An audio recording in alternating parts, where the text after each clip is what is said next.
Hello everyone.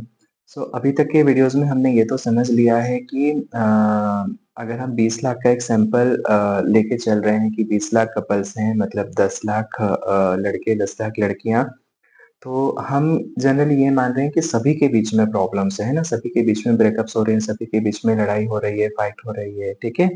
पर actual में ऐसा नहीं है। क्या होता है, जितना हमारा प्रैक्टिकल अनुभव, पर्सनल अनुभव रहा हो एक वो, दूसरा जितना आजकल सोशल मीडिया पे हमने बहुत सारे कोट चीजें ये देखी हो वो, तीसरा सीरियल, मूवीज, इनमें जो ब्रेकअप्स दिखाए गए हो वो, चौथा जो न्यूज़पेपर में हमने न्यूज़ सुनी हो वो, पांचवा जो हमारे आसपास लोग बात करते हैं वो, इन सब का मिला-जुला के हमारी एक छोटी-सी दुनिया बन गई है और इस छोटी-सी दुनिया में सभी जगह ब्रेकअप्स हो रहे हैं, सभी जगह फाइट हो रही है। तो हमारा माइंड अब ये मानने लग गया है कि हर रिलेशन में लड़ाई होती ही है, हर रिलेशन में ब्रेकअप होते ही हैं। ये लड़का अच्छा नहीं है, लड़की अच्छी नहीं है, या सारे लड़के बेकार है या सारी लड़कियाँ बेकार है, पर एक्चुअल में ऐसा नहीं है। दुनिया देखी कितनी है हमने, है ना? हम कुछ 10, 12, 15, 25, 30, 50, 100, 150 लोगों का एक्सपीरियंस लेके हम उसको पूरे इंडिया पे या पूरे वर्ल्ड पे अप्लाई कर रहे हैं कि सभी जगह ऐसा होता है, क्योंकि हम सभी जगह जहाँ देख रहे हैं वैसा ही दिख रहे हैं, क्योंकि हमको वो दिखाया जा रहा है ना? पर वो सच नहीं है। सो अगर 20 लाख कपल हैं तो 20 लाख के 20 लाख में फाइट होती है, ऐसा बिल्कुल नहीं है। हाँ, उसमें 12-13 लाख 14 लाख लोग शायद ऐसे होंगे जिसमें फ़ाइट होती है, ये संख्या ज़्यादा है, ये बात सच है, लेकिन ऐसा नहीं है कि सभी में फ़ाइट होती है।